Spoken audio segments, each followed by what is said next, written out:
Hello सांग माने जय जगन्नाथ आपण मानकु सेफ विश्व कुकिंग चैनल तरफ अनेक अनेक शुभेच्छा एवं शुभकामना। चलतु आज नुआ अध्याय रे आपण माने ओडिशार प्रिय बासी पखाल सहित मु कौन कौन सब आइटम प्रस्तुत करिछि से विषय रे जानिबा।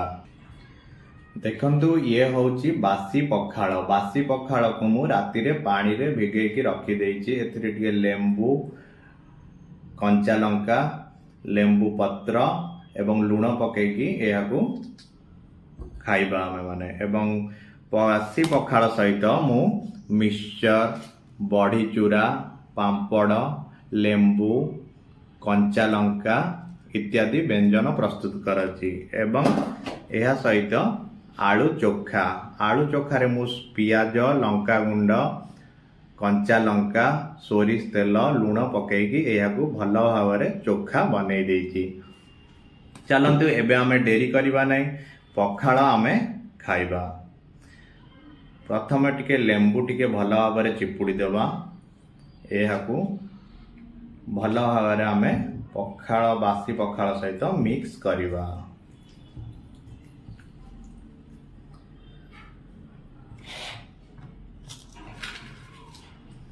एबे आमे गोटे चामच लुण स्वाद अनुसार पकाई दबा एवं यहाकू भल भाव में मिक्स करिकी एबे आमे बासी पखाल खाइबा स्टार्ट करिबा।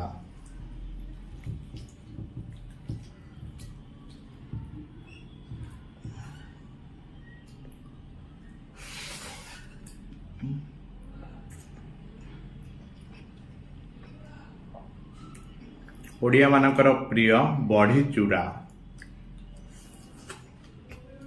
वाह स्वाद ए क्लास।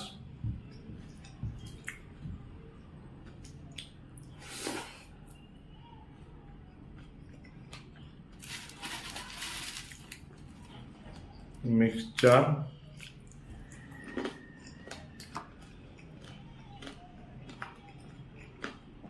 बड़ी चूरा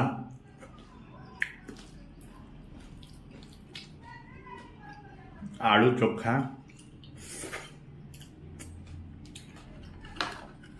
लिया पांपड़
आपण माने भी यही टाइप रो व्यंजन सब प्रस्तुत करंतु एवं बासी पखाल सहित आपण मानकु कौन कौन सब आइटम भल लागे खाइबा पई कमेंट माध्यम रे निश्चय जणाइबे।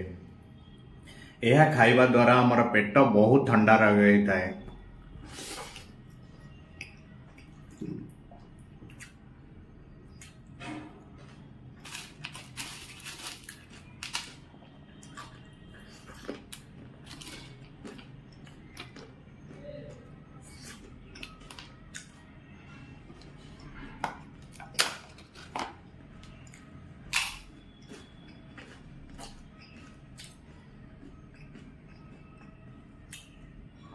टेस्ट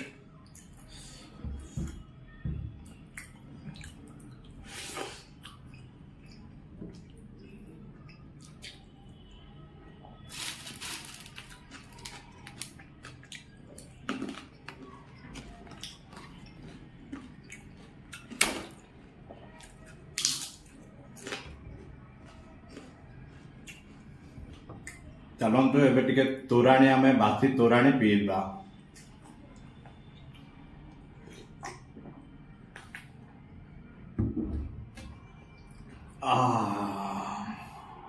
आत्मा पूरा शांति।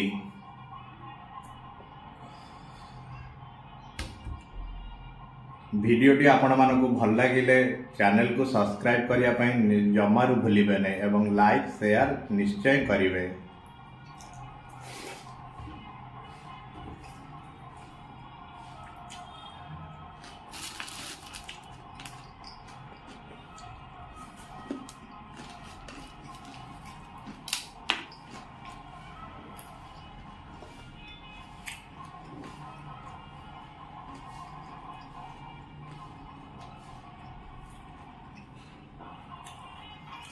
रहुची नमस्कार, जय जगन्नाथ।